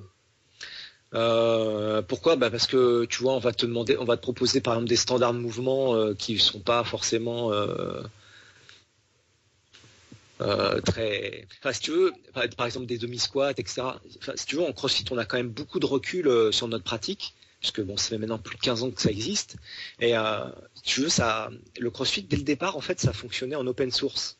C'est-à-dire qu'en fait, chaque box est libre de faire ce qu'elle veut. C'est de faire les expérimentations qu'elle veut, et en fonction des résultats obtenus, on retient ce qui marche ou ce qui marche pas. Et comme on fait ça depuis quand même maintenant 15 ans, on commence à avoir une bonne idée de ce qui fonctionne. Tu vois, il y a 3 semaines de ça, vous avez fait un podcast sur la préparation physique avec Aurélien Broussal et Olivier Bollard. Voilà. Et Aurélien Broussal, il a dit un truc très intéressant, il a dit à l'heure actuelle, on ne sait pas jusqu'à quel point on peut progresser en zone d'interférence. Et justement, nous, en CrossFit, c'est ce qu'on essaye de faire depuis 15 ans. C'est-à-dire qu'on cherche à savoir comment progresser dans ces zones d'interférence. Donc maintenant, on commence à avoir une idée assez précise de ce qu'il faut faire et pas faire. Ça, si tu veux, avec maintenant, il y a plus de 8000 box dans le monde. On a des millions, on a plus d'1 million de pratiquants dans le monde. Hein. Donc, on a quand même maintenant un bon recul là-dessus. La salle de fitness classique, type les Miles, qui veut proposer une copie du CrossFit, elle a peut-être pas forcément cette expertise dans ce domaine-là. En même temps, tu dis les Miles, mais ils font pas vraiment du CrossFit, ils font ce qu'ils appellent du grits. Ouais, mais voilà, tu as vu ce que c'était le grits ? Moi, j'ai pas été bon. Si tu veux, c'est une espèce de forme de body pump. Donc bon, c'est très bien pour se dépenser, etc. Mais c'est pas du CrossFit, c'est sûr. C'est pas du CrossFit, quoi. Nous, on a quand même des standards de mouvement bien définis, avec des amplitudes complètes sur tous les mouvements. Si tu veux, pas de problème. Moi, c'est pas une critique ce que je fais. Hein. Les gens sont libres de faire ce qu'ils veulent. Mais nous, on veut pas être associés à ça. On veut pas qu'ils disent que ça, c'est du CrossFit, quoi. Justement, c'est la polémique qu'il y a eu il y a quelques semaines, parce qu'il y a pas mal de salles aussi qui ouvrent et qui veulent pas s'affilier CrossFit et qui sont par exemple Black Box. Alors ouais, ça c'est encore autre chose. Si tu veux, tout le monde en fait veut récupérer la mode du functional training entre guillemets. Si tu vois tous les personal trainers là, ils sont tous en train de sortir c'est les groupes training, small training, team training. Team training, ouais, mais team training ça existait avant que l'arrivée du CrossFit. Ouais, mais alors si tu veux, le problème ou même cross training, si tu veux, le problème, c'est que là-dedans, tu peux mettre tout et n'importe quoi. Tu mets ce que tu veux là-dedans. Le gars, par exemple, il fait 10 curl bars, il fait 10 mouvements au TRX et 3 pas de Zumba. Il appelle ça, si tu veux, Kiku training ou cross training, comme il veut, mais il appelle pas ça CrossFit. Parce que nous, on peut se défendre sur ce qu'on fait, mais on veut pas se défendre sur ce que font les autres. Tu vois, nous. Oui, je vois ce que tu veux dire, parce que j'ai bien suivi le débat. On veut pas être associé à n'importe quoi. Les gens, ils font ce qu'ils veulent. Ce qui est un peu dégueulasse, c'est que ceux qui ouvrent des salles qui sont pas CrossFit utilisent, par exemple, les mêmes noms de WOD. Ils appellent ça des WOD, et puis avec le même nom que la salle CrossFit. Après, voilà, ça les c'est gens, dégueulasse. Ils copient. Voilà, ça c'est de la copie qui ne devrait pas avoir lieu. Donc après, tu parlais de Black Box. Donc là, c'est un cas un peu à part, parce que Black Box, eux, ils font pas de la. Enfin, si tu veux, eux, ils font du CrossFit. C'est-à-dire qu'ils font du bon boulot. Moi, les échos, il y a que 2 Black Box en France pour le moment, une à Aix et une en Corse. Moi, tous les échos que j'ai eu des mecs qui sont allés là-bas, c'est qu'ils font du bon boulot. C'est-à-dire qu'ils s'entraînent bien. Tu vois, ils suivent même les protocoles CrossFit avec les VOD CrossFit. Donc, ils ont des bons résultats. Par contre, là, ce qui se passe, c'est qu'ils refusent de payer l'affiliation. Pourquoi ? Parce que donc Black Box, c'est une entreprise concurrente de CrossFit. Elle est en procès actuellement avec CrossFit. Pourquoi ? Parce qu'ils voudraient pouvoir utiliser le mot CrossFit, mais sans rien payer. Donc le Black Box, c'est un petit peu un gars à part c'est pas un problème sportif, si tu veux, c'est un problème juridique qui se réglera aux tribunaux. Moi, si tu veux, à titre personnel, je comprends pas trop les gérants de Black Box. Je comprends pas leur volonté. Ils veulent pas payer. Ouais, mais c'est pas. C'est ça le problème, ils veulent pas payer l'affiliation. Ouais, mais c'est pas très honnête. Enfin, tu vois, tu exploites un concept qui a été créé par un autre. Tu reprends tu copies tout ce qu'on fait chez nous. Voilà. Le nom des VOD. Tu vois, ils copient vraiment tout de A à Z. Donc. Moi, je trouve pas ça très honnête. C'est peut-être con, mais tu vois, par exemple, tu prends l'athlétisme, il y a le 400 mètres et tout, t'es pas obligé de t'inscrire dans un club pour dire je fais de l'athlétisme. Ah oui, mais tu peux faire une assoce pour toi, et puis pas être affilié à la Fédé, et puis dire je fais de l'athlé, et puis voilà. Non, mais en CrossFit, tu peux le faire aussi. C'est-à-dire que moi, par exemple, je suis pas dans une salle de CrossFit pour le moment, je fais du CrossFit, et j'ai le droit de le faire. Et si demain tu ouvrais une association et l'appeler El Sabre Training, et faire du CrossFit dedans, tu peux. Ce que j'ai pas le droit de faire, en fait, c'est de vendre du CrossFit. Faire du CrossFit, j'ai le droit. Il n'y a pas de souci, n'importe qui. D'ailleurs, si 90% de la ressource CrossFit est mise en ligne gratuitement sur Internet, c'est pour ça, c'est parce que tout le monde, Greg Laxman, le fondateur, ce qui te dit, c'est la meilleure chose que tu puisses faire, c'est vider ton garage et faire ton home gym dans ton garage. Il t'incite au contraire à faire du CrossFit. Tout le monde peut faire du CrossFit, y compris dans une salle non affiliée, quoi. Par contre, ce que tu n'as pas le droit de faire, c'est vendre le CrossFit. Pourquoi ? Parce que ça ne t'appartient pas. Moi, je trouve ça tout à fait normal. Oui, mais c'est comme si dire l'athlétisme m'appartient pas, le football m'appartient pas. Oui, mais si tu veux et si je veux créer une association de foot demain et dire venez jouer au foot avec moi. La différence, c'est que l'athlétisme et le foot, c'est pas une marque, alors que le CrossFit, c'est une marque. Voilà. Alors est-ce qu'on peut dire que le CrossFit est trop commercial ? Créé, quoi. C'est pas trop. Enfin, si tu veux, le gars, il a développé ça dans son garage en 95. Là aujourd'hui, il y a 8000 box dans le monde. Il va pas faire cadeau de son concept gratuitement, quoi. Oui, mais à terme, il va forcément en perdre le truc. Je sais pas comment ça va se passer. Pour le moment, il gagne tous ses procès. Hein. Si tu veux, il y a eu plusieurs procès aux États-Unis. Tu vois, par exemple, contre Mark Twight, le Jim Jones, il a gagné son procès. Enfin, tous les procès qu'il a fait actuellement. En fait, ce qui est assez compliqué, c'est que c'est en même temps une marque et en même temps un sport. Ouais, mais c'est un sport qui a été créé par cette marque. Donc, voilà, mais c'est ça qui est assez compliqué dans le contexte, c'est que les autres sports qui existent, c'est pas comme ça. Ouais, c'est vrai que c'est ça qui est un peu complexe, c'est qu'on a du mal. Mais après, je trouve ça aussi comme toi dégueulasse que d'autres trucs utilisent la même nomenclature et puis vendent le CrossFit comme ça. Ouais, je trouve ça un peu. Voilà, c'est ce que je te disais. Tu vois, l'exemple que je te donnais, c'est tu vois des livres ou des.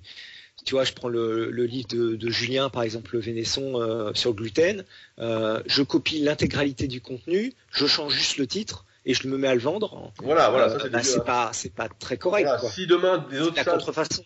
Moi, par exemple, j'aime bien ce que fait Christophe Pourcelot avec la méthode Impact. Ouais. Moi, j'aime bien ce qu'il fait et on voit bien qu'il a créé toute sa nomenclature à lui, ses propres ses propres trucs. Voilà, moi je trouve que c'est super ce qu'il fait et jamais j'irais lui dire je trouverais ça un peu salaud d'aller lui dire tu vas lui mettre un procès, quoi. Tant qu'il n'utilise pas le mot CrossFit, il n'y a pas de souci. Il fait ce qu'il veut. Moi, je trouve qu'il y a de très bonnes choses dans ce qu'il fait. En plus, il a un super niveau. Moi, ce que j'apprécie moins, c'est que déjà, il critique beaucoup le CrossFit, alors que de plus en plus, il intègre dans ses entraînements des éléments de CrossFit. Mais justement, qu'est-ce que sont les éléments de CrossFit ? Parce qu'on a l'impression qu'avec le temps, tout est CrossFit. Là, par exemple, on voit que le paddle, c'est du CrossFit.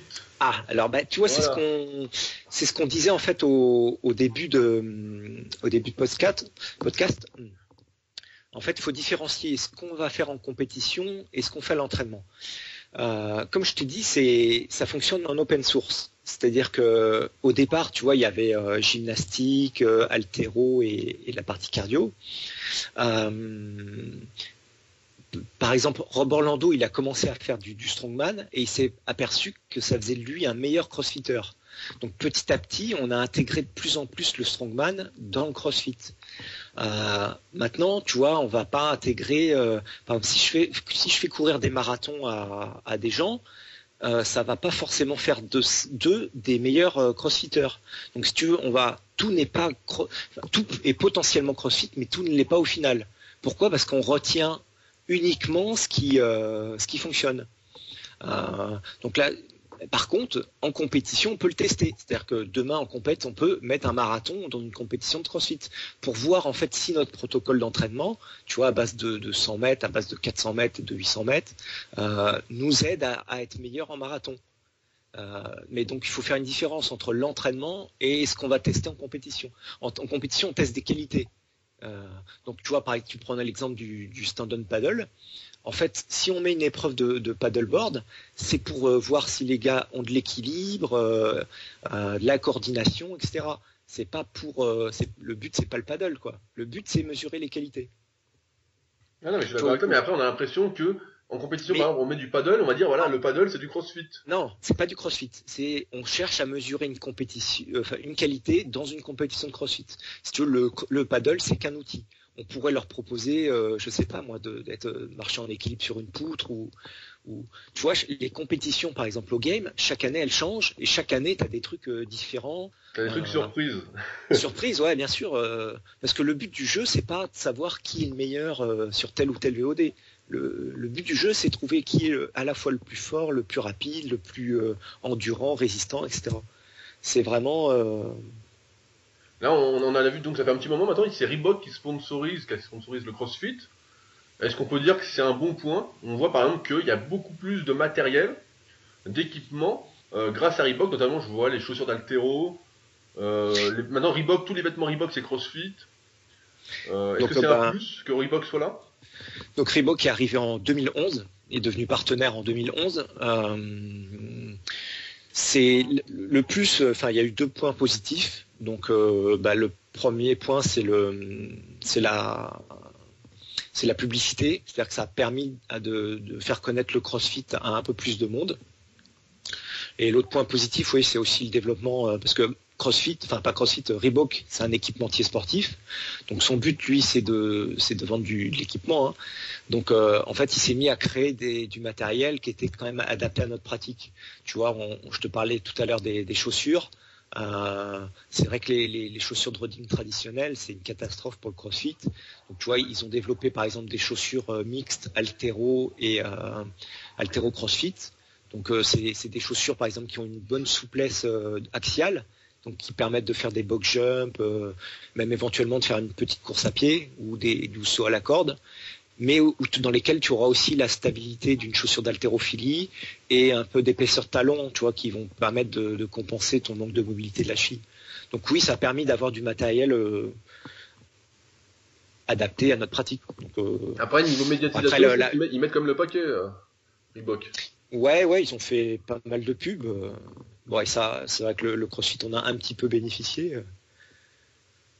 Bon, maintenant, voilà, ça quand même, l'arrivée de Reebok a quand même été critiquée parce que bon, tu vois, on avait peur que ça devienne trop commercial, etc. Et bon, en plus, ça, tu répètes souvent, mais les gens ils répètent plus facilement les âneries que les vérités. Donc il y a beaucoup de gens qui disent oui. CrossFit ça a été créé par Reebok. Oui, parce qu'ils connaissent pas le truc de base. Ils voient Reebok partout maintenant. Tu vas acheter un vêtement t-shirt Reebok, il y a marqué CrossFit dessus. Mais si tu veux, demain, le CrossFit existait avant Reebok. Reebok demain peut peut rompre son partenariat. Le CrossFit existera toujours et continuera à se développer. Si tu veux, c'est juste un sponsor parmi d'autres, quoi.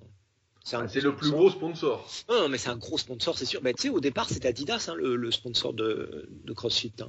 On voyait même pas. Ouais, il y a eu quelques pubs qui ont été faites avec Chris Piller, tout ça, il y a eu mais c'était tout au début, ça, donc les gens ne connaissaient pas. Je voulais revenir aussi sur la difficulté des salles d'ouvrir une salle CrossFit en France. Oui. On en a déjà parlé, c'est pour ça que j'aime bien cette question. Peut-on se considérer comme légitime pour donner des conseils avec 2 jours de formation ? La législation française impose une formation BPGEPS qui revient à plus de 5 000 €. Les coachs CrossFit ne seraient-ils pas des fraudeurs ? C'est vrai qu'en France, quand tu veux ouvrir une salle, il te faut un BPGEPS. Il faut que tu aies un BPGEPS dans la salle. Oui, et c'est le cas. Tu ne peux pas donner de conseils contre rémunération dans le sport si tu n'as pas un BPGEPS. C'est ça. Ou une licence TAPS ou un truc... Mais c'est bien le cas, y compris donc pour les box en France. Hein. C'est-à-dire que si tu veux ouvrir une box de CrossFit en France, il faut non seulement que tu aies ton level 1 CrossFit, mais il faut aussi que tu aies un brevet d'État ou une licence TAPS. Donc ça, c'est l'état actuel de la législation en France et il faut que ça soit respecté.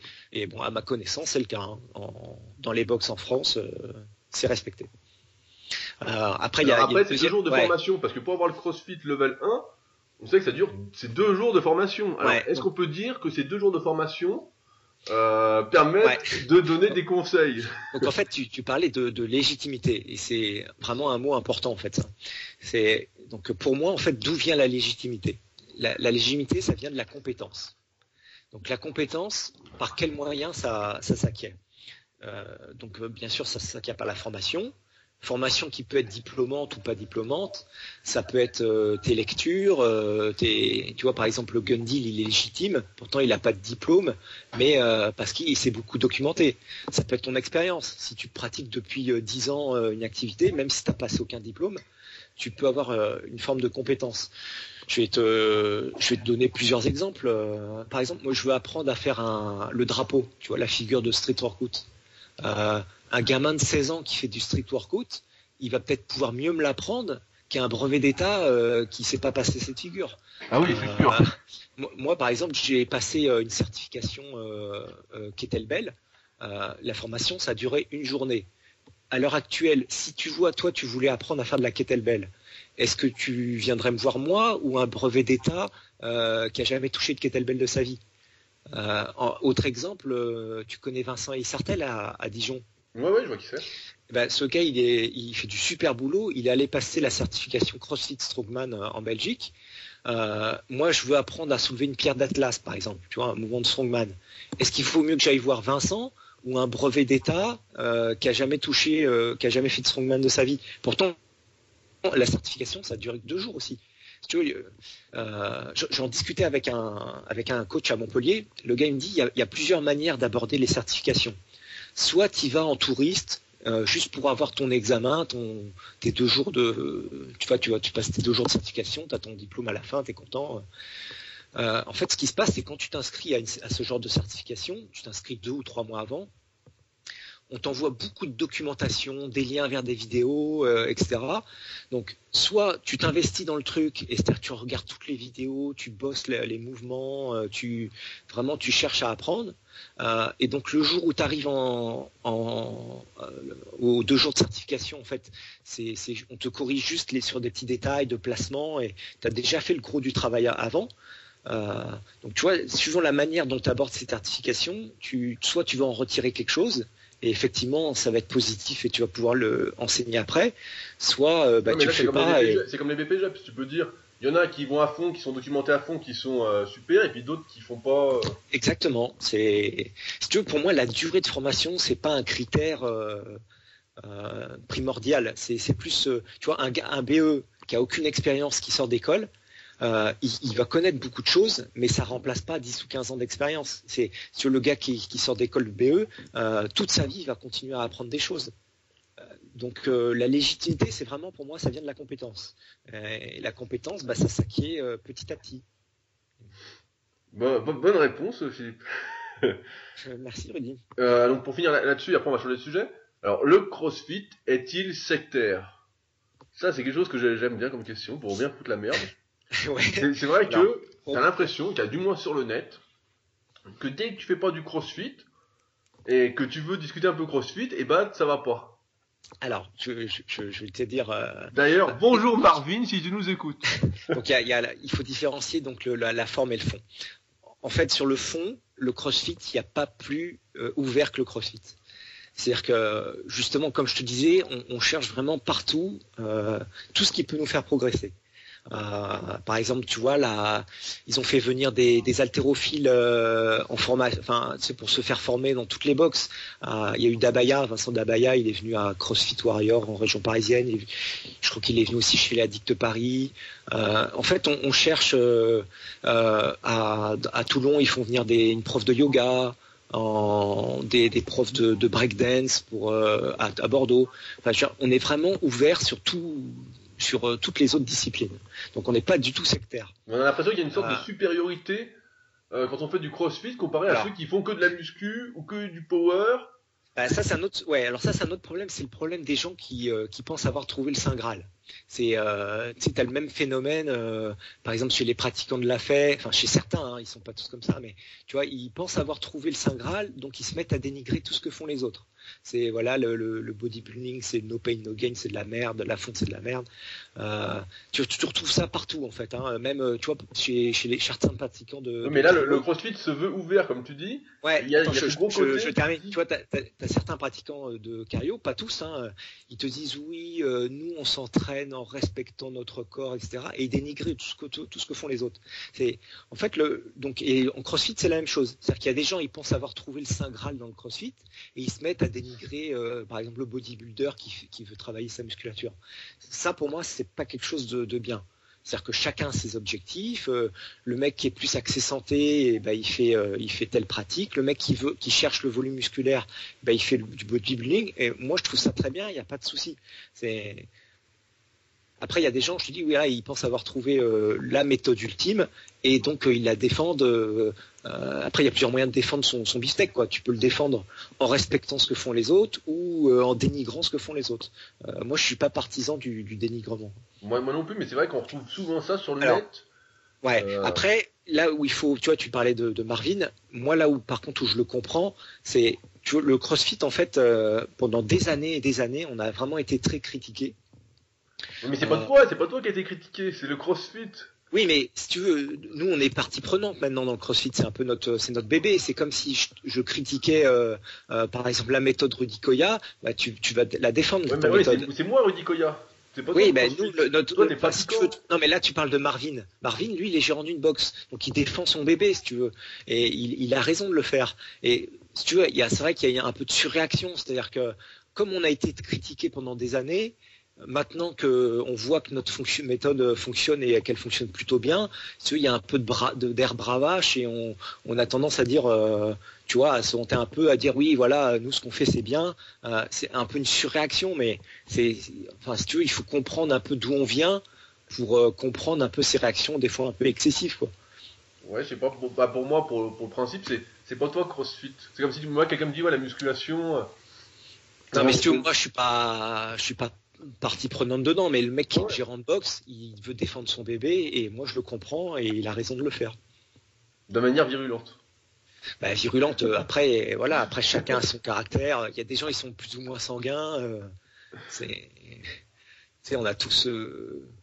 En Ouais, général, les gens sanguins, ils ont d'autres qualités, tu vois. C'est des gens qui sont francs, honnêtes, tu vois, on a les qualités de ses défauts et les défauts de ses qualités, comme je dis souvent. C'est jamais tout noir ou tout blanc. Le mec qui est sanguin, oui, il est sanguin, il est un peu, il peut être excessif, mais à côté de ça, il va avoir d'autres qualités liées à son caractère. On va maintenant parler un peu d'esthétique. Alors, sans Julien Vénesson qui est pas arrivé, il doit toujours être au soleil. Euh, donc, on a pu lire dans son e-book, et ce qui m'a surpris aussi, c'est que, en fait, les meilleurs crossfitters français mangeaient pas vraiment paléo, mangeaient surtout le matin et puis le soir et la journée grignotaient, pour éviter les problèmes de digestion. Donc, en fait, quand on s'entraîne plusieurs fois par jour pour avoir un super niveau crossfit, on suit plus vraiment une alimentation normale. Alors, en fait, donc le ce qui se passe donc en CrossFit, en fait, on défend le mode d'alimentation paléo. C'est-à-dire que si tu t'inscris dans une box de CrossFit et que tu demandes des renseignements sur la diététique, on va plutôt t'orienter vers le paléo ou le zone. Pourquoi? Parce qu'on pense que c'est une bonne manière de s'alimenter, c'est-à-dire supprimer les aliments industriels et revenir à des aliments moins transformés, supprimer donc les céréales, les produits laitiers, etc. Ce qui se passe par contre, c'est que dès que tu augmentes, enfin à haut niveau, tes besoins caloriques explosent. Et donc plus tes besoins caloriques explosent, plus ça devient difficile de suivre une diète strictement paléo. C'est-à-dire que atteindre, je sais pas moi, entre 6 et 8 000 calories par jour en mangeant que du blanc de poulet et des brocolis, ça commence à être vraiment difficile. C'est faisable, mais ça te Bah non, je pense que si j'ai- on plus de poule des brocolis, c'est pas possible. non, mais en fait, voilà, tu as besoin de grosses quantités. Tu es obligé de manger, je sais pas, 400 ou 500 grammes de légumes. Le problème, c'est que si tu dois t'entraîner une heure après, ça peut être compliqué, tu vois, de manger des grosses quantités d'aliments. Donc en fait, plus tu montes en niveau, moins c'est suivi de manière stricte. Ça peut, si tu veux, ça peut. Donc en gros, on va si conseiller quelque chose, mais pas le faire. Non, mais c'est qui va pas le faire? C'est, tu vois, si tu veux, les crossfitters de haut niveau, c'est qui? C'est, par exemple, les CrossFit Games, c'est 100 athlètes. 100 athlètes, ça représente quoi? 0,1% des pratiquants. Ce qui veut dire donc que 99% des pratiquants peuvent, eux, suivre le paléo. Tu vois, faut prendre du recul. Moi, par exemple, je pourrais très bien suivre l'alimentation paléo si je voulais. Ça posera aucun problème. D'ailleurs, tu suis une diète paléo, Phil. Non, moi non, je suis un grand fan des produits laitiers, donc je suis pas de diète paléo. Mais l'immense majorité des pratiquants pourraient le faire et ils en retireraient un bénéfice en plus de le faire. Mais alors, qu'est-ce que mangent ces champions? Alors, on va prendre un exemple des journées des Français pour rester. Ouais. Alors les Français, alors par exemple le matin à jeun, ils vont faire par exemple une première séance soit à jeun, soit avec un petit déj frugal. Tout de suite après l'entraînement, ils vont faire un gros petit déj, vraiment énorme, avec je sais pas, des œufs, de l'avocat, éventuellement du bacon ou du jambon, un gros petit déj. Ensuite, toute la journée, en fait, ils vont alterner des séances de coaching et leur entraînement. Donc, en fait, pendant toute la journée, ils vont prendre des collations. C'est-à-dire qu'il m'expliquait en fait qu'ils pouvaient pas faire un vrai repas le midi, parce que s'ils faisaient un vrai repas le midi, une heure après pour faire leur séance, ça le faisait pas, quoi. Hein. Comme les entraînements de CrossFit il y a quand même une partie de l'entraînement qui est assez intense. Il faut que ton estomac soit bien en place.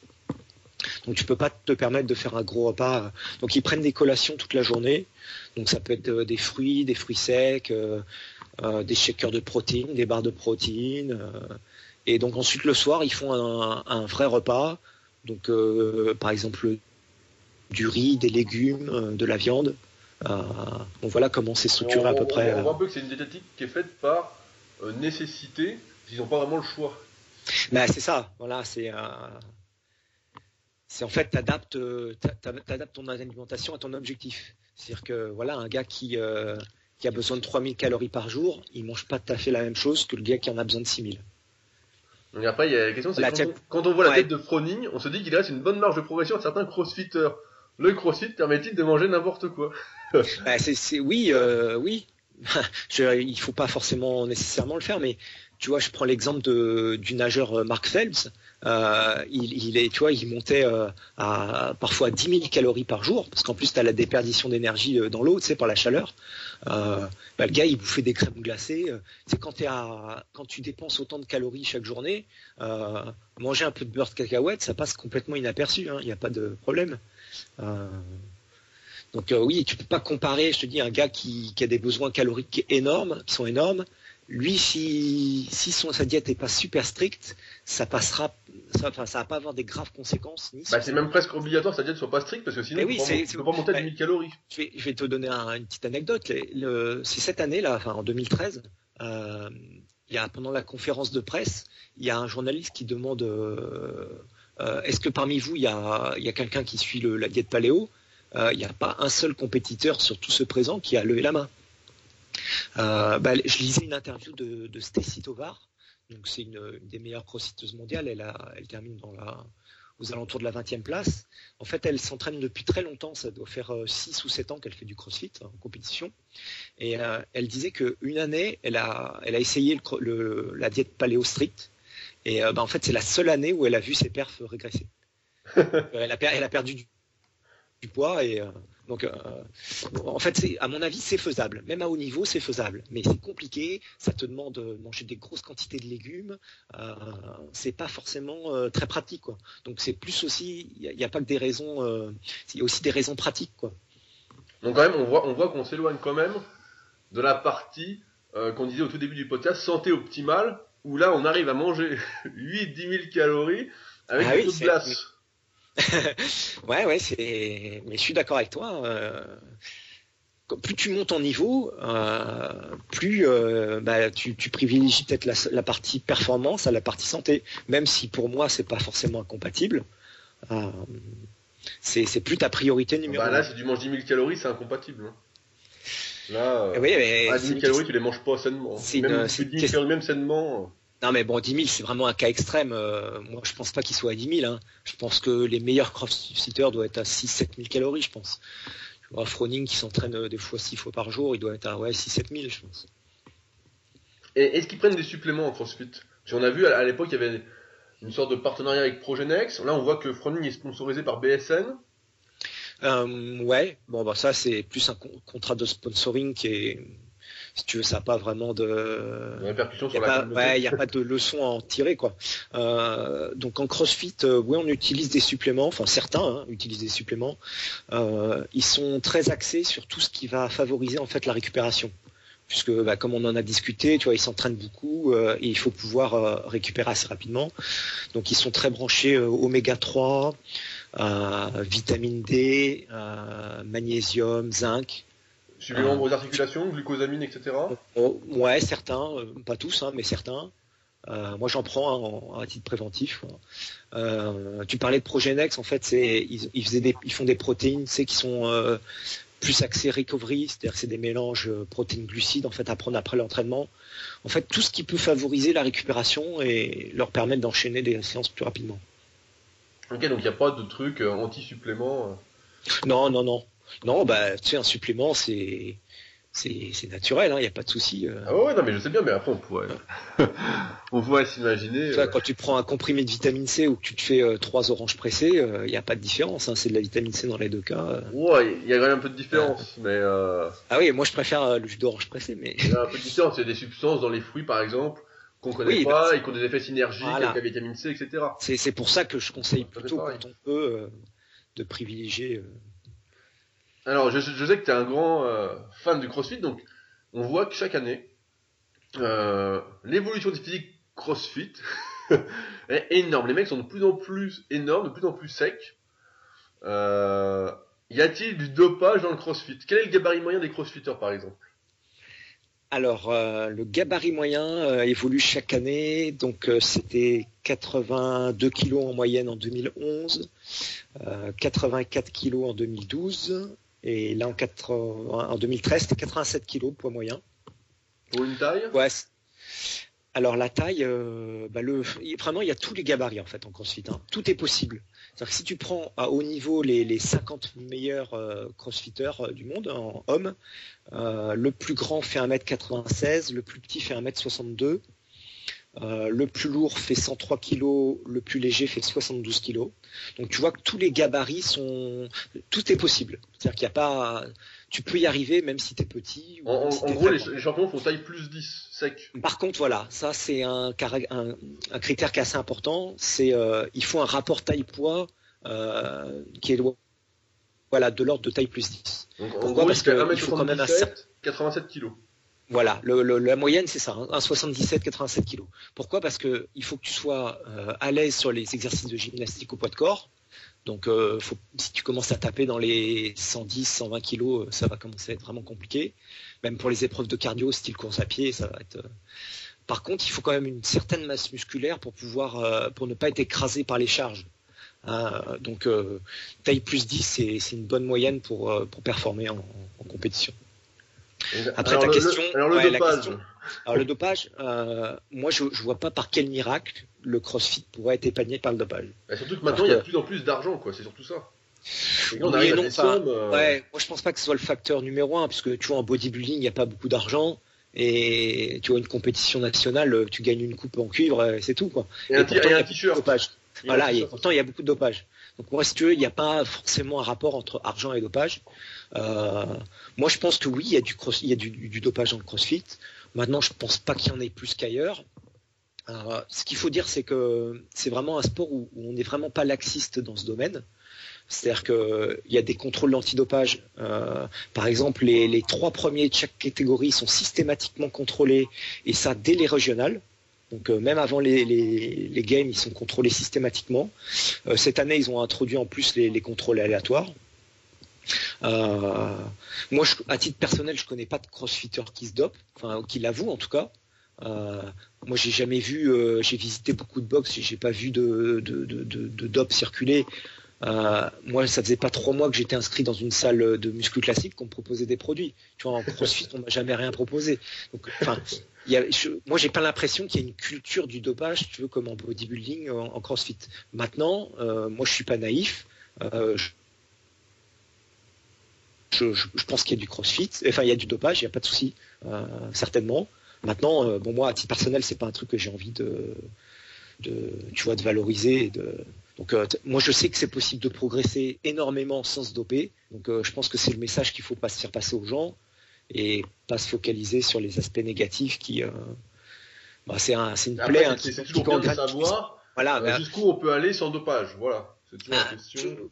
Tu sais, ça, enfin, c'est très difficile à savoir. Moi, je pense que même parmi les pratiquants au game, il y en a peut-être dans le tas qui sont pas dopés. Et enfin, en tout cas, il y en a, ils se défendent vraiment farouchement de l'être. Donc, apparemment, tu sais, il y a quand même un filtre qui écrème les meilleurs. Je veux dire, les mecs qui font les games, c'est quand même pas n'importe qui. Hein. Tu vois, on parlait des meilleurs Français. C'est quand même des mecs, tu vois, ils commencent à atteindre ce gabarit, taille plus 10. Moi, je pense qu'il y a une partie des meilleurs Français qui n'est pas dopée. Et ils arrivent à avoir de très bons résultats et des très bons physiques. Alors pourquoi le gars qui est le meilleur du monde, qui s'entraîne vraiment beaucoup plus que les autres, etc., pourrait pas lui avoir un niveau physique un petit peu supérieur? Tu comprends ce que je veux dire? Faut pas avoir la culture de l'excuse, quoi. Si t'as pas de résultat, c'est pas parce que le mec à côté il se dope, c'est parce que tu fais pas ce qu'il faut. Il y a des gens qui au naturel ils progressent beaucoup. Donc c'est que c'est faisable. Maintenant, voilà, oui, il faut pas être naïf. Le CrossFit s'est touché par le dopage, comme tous les sports. Il n'y a aucune raison que ça soit miraculeusement épargné par le dopage. Il faut être clair là-dessus. Eh bien, c'était la dernière question de ce podcast spécial CrossFit, de près d'1h40. Donc j'espère que vous nous aurez écoutés jusqu'au bout. Si vous avez d'autres questions, vous pouvez les poser en dessous le podcast, sur YouTube ou sur Superphysique. Un gros merci à El Sabre pour avoir répondu.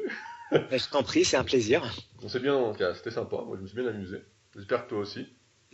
C'est toujours un plaisir de parler de ma passion. Bon, on espère que ça vous plaira. Et puis donc si vous avez d'autres questions, n'hésitez pas. Et puis pour les autres, on se retrouve la semaine prochaine comme d'habitude avec Julien pour un podcast tout en bonne humeur. Donc à la semaine prochaine. Ciao Rudy, au revoir à tous.